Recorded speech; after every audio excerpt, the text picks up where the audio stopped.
আসসালামু আলাইকুম। এখন যে অঙ্কটি করব সেই অঙ্কটি নবম দশম শ্রেণীর ত্রিকোণমিতি উচ্চতর গণিত ৮.২ এর ৬ এর যে খ নম্বর অঙ্কটি আছে সেই অঙ্কটি। তো এই অঙ্কটির ৩টি পক্ষ আছে। এই অংশটাকে বলা হয় বাম পক্ষ, এই অংশটাকে বলা হয় ডান পক্ষ, আর এই অংশটা বলা হয় মধ্যপক্ষ। অর্থাৎ এই যে বাম পক্ষ এটা দিয়ে আপনাকে এই মধ্যপক্ষ বানাতে হবে এবং এই যে ডান পক্ষ, এই ডান পক্ষ দিয়েও আপনাকে মধ্যপথ বানাতে হবে। তো প্রথমে যা করতে হবে সেটি হচ্ছে আপনার এই অঙ্কে প্রথমে লিখতে হবে আপনাকে বাম পক্ষ। বাম পক্ষ, ঠিক আছে? তো বাম পক্ষ যেটা সেটা হচ্ছে এই অংশটি, অর্থাৎ 1 plus cos theta 1 minus cos theta, এই অংশটি হচ্ছে আপনার অঙ্কের বাম পক্ষ। তো তাহলে এই অঙ্কটি যদি করতে হয় আমি একটু বাম পাশে একটু সরে করি। তো খেয়াল করেন যে এখানে যে কাজটি করতে হবে সেটি হচ্ছে আপনার উপরে যে অংশটি আছে অর্থাৎ 1 প্লাস cos থিটা আছে কিন্তু উপরে, তাহলে এটা আপনাকে কি করতে হবে, ডাবল লিখতে হবে, ঠিক আছে? অর্থাৎ 1 প্লাস cos থিটা আবার আপনাকে লিখতে হবে 1 প্লাস cos থিটা। আর এই নিয়মের অঙ্কে জেনারেল ম্যাথে কিন্তু অঙ্ক রয়েছে, জেনারেল ম্যাথে প্রায় 3টে অঙ্ক রয়েছে। তো নিচে আছে, এই যে নিচে আছে 1 মাইনাস cos থিটা, তাহলে আগে আপনাকে লিখতে হবে 1 মাইনাস cos থিটা, তারপর আবার লিখতে হবে 1 প্লাস cos থিটা। অর্থাৎ এখানে যে বিষয়টি সেটি হচ্ছে উপরে যা আছে তা, নিচে যা আছে তা। তাহলে যে কাজটি করতে হবে, উপরে যে ব্যক্তি থাকবে ওই ব্যক্তিটাই আবার উপরে এবং নিচে কি করতে হবে, গুণ করতে হবে লব এবং হরকে, অর্থাৎ 1 plus cos theta 1 plus cos theta, এটাও উপরে নিচে গুণ করতে হবে। তো এখন যে কাজটি করতে হবে খেয়াল করেন, নিচে হচ্ছে 1 মাইনাস cos থিটা আর 1 প্লাস cos থিটা, এটা সমান আমরা লিখতে পারি a স্কয়ার মাইনাস কি লিখতে পারি, b স্কয়ার। তো 1 এর উপরে স্কয়ার দেওয়ার কোনো প্রয়োজন নাই, তাই আমরা লিখতে পারি 1 মাইনাস cos স্কয়ার কি লিখতে পারি, থিটা, ঠিক আছে? আর এখানে 1 plus cos theta 1 plus cos theta, তাহলে 1 প্লাস cos থিটা আপনার এখানে কয়টা, 1 প্লাস cos থিটা হচ্ছে আপনার এখানে কয়টা, 2টা। তাহলে আমরা একে চাইলে এক বেল লিখে তার মাথার উপরে একটা হোল স্কয়ার ব্যবহার করতে পারি।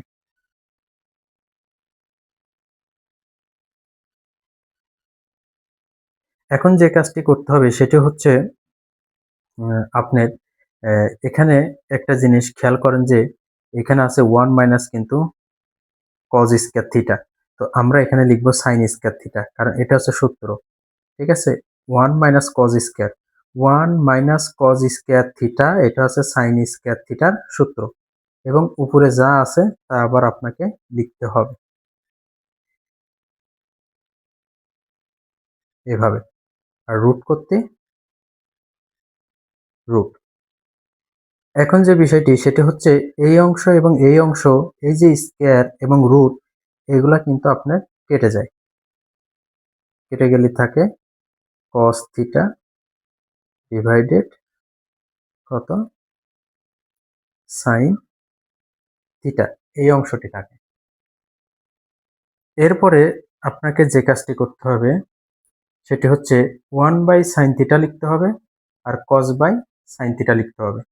তাহলে আগে লিখি 1 divided sin theta plus cos theta divided sin theta, এই অংশটি আমরা লিখতে পারি। এখন খেয়াল করেন এখানে কিন্তু 1 বাই sin থিটা, এই 1 বাই sin থিটা সমান আমরা কি জানি? আচ্ছা, একটি যে বিষয় সেটি হচ্ছে আমার একটু এখানে ভুল হয়েছে, সেটা এখানে আপনার হবে হচ্ছে cot থিটা হবে। তো এখন যে বিষয়টি সেটা 1 বাই sin থিটা, এটা হচ্ছে আপনার cosec থিটার সূত্র।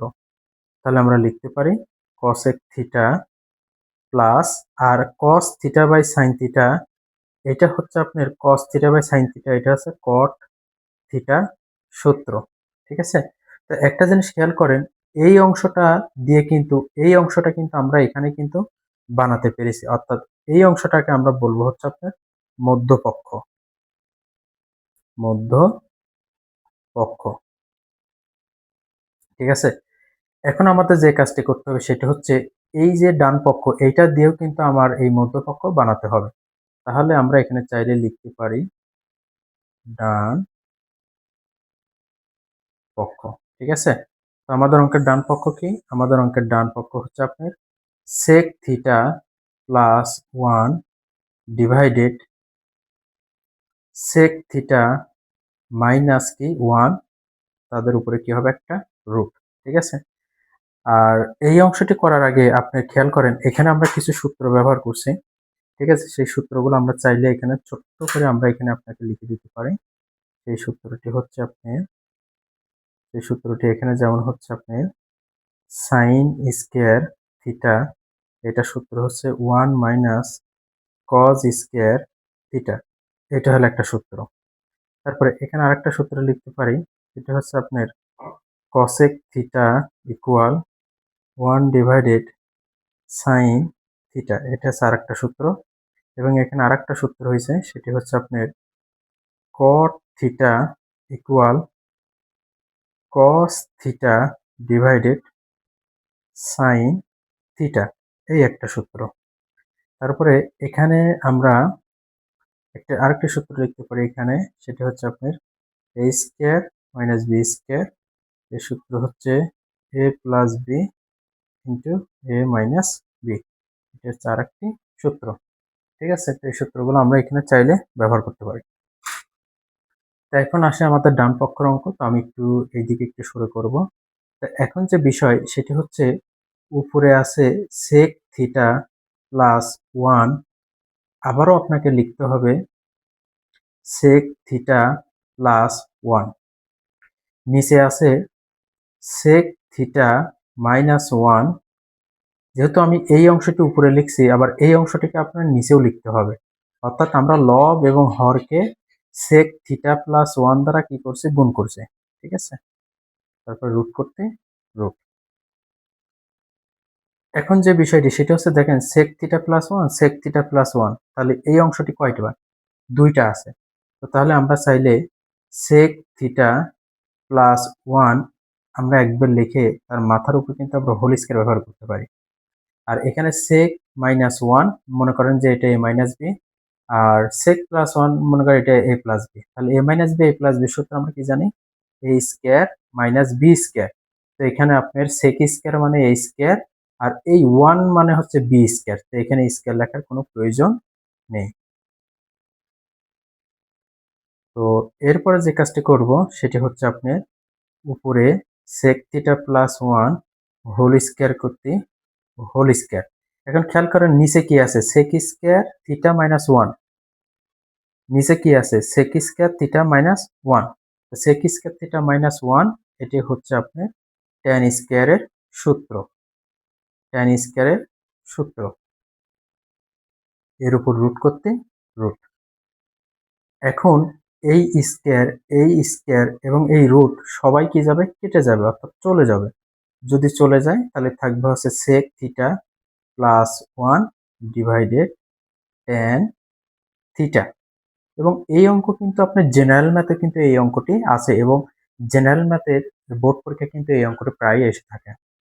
এখন যে কাজটি করবো সেটি হচ্ছে sec theta by tan theta 1 by tan theta, এটাকে আমরা একটু ভেঙে লিখবো, অর্থাৎ sec থিটা ডিভাইডেড কি tan থিটা প্লাস আবার 1 বাই কত tan থিটা, এই অংশটি, অর্থাৎ এই অংশকে আমরা এই ফর্মে লিখছি, আবার এটাকে যদি আমরা লসাগু নিই তাহলে কিন্তু এই অংশটি হয়ে যাবে। তো এখন যে কাজটি করতে হবে, এই sec থিটার জায়গায় আপনাকে লিখতে হবে 1 বাই cos থিটা, আর এই tan থিটার জায়গায় আপনাকে লিখতে হবে sin theta divided cos theta. এটি আপনি সাধারণ গণিতের সূত্র, প্লাস করতে প্লাস। এখানে যে 1 ডিভাইডেড tan থিটা আছে, এটি মূলত হচ্ছে আপনার আমাদের cot থিটা এর সূত্র। এখন যে কাজটি করতে হবে সেটা হচ্ছে 1 বাই cos থিটা আগে লিখতে হবে, লেখার পর আপনাকে একটা গুণ চিহ্ন দেবো, তখন cos যাবে উপরে আর sin আসবে নিচে। তাহলে cos theta divided sine theta এটা কিন্তু নিচে আসবে, প্লাস এই কট থিটা করতে আপনার কট থিটা। এখন খেয়াল করেন এইটা আর এইটা কিন্তু কেটে যায়, তাহলে আপনার উপরে থাকে 1, নিচে থাকে কি সাইন থিটা প্লাস এখানে কি আছে কট থিটা। এখন যে কাজটি করতে হবে সেটা হচ্ছে 1/sin থিটা, এই অংশটি, এই অংশটির সমান আমরা জানি cosec theta, cosec theta plus এই যে cot থিটা। আর এটা কিন্তু হচ্ছে আপনার এই অঙ্কের কি মধ্যমান, ঠিক আছে? তাহলে আমরা এখানে লিখতে পারি এটা হচ্ছে কি মান, মধ্য পক্ষ আমরা লিখতে পারি, এবং এটা হচ্ছে কি প্রমাণিত, প্রমাণিত, ঠিক আছে? তো এখানে মূলত যে অঙ্ক করা হয়েছে এই নিয়মের অঙ্ক আপনার সাধারণ গণিতও আছে, এবং এটি যদিও হায়ার ম্যাথের অঙ্ক, কিন্তু এই দুইটা অঙ্ক কিন্তু আপনার জেনারেল ম্যাথে বোর্ড পরীক্ষাতে কিন্তু এসে থাকে।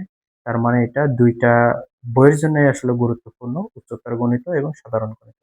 ঠিক আছে? তো আশা করি এই অঙ্কটি বুঝতে পারছেন।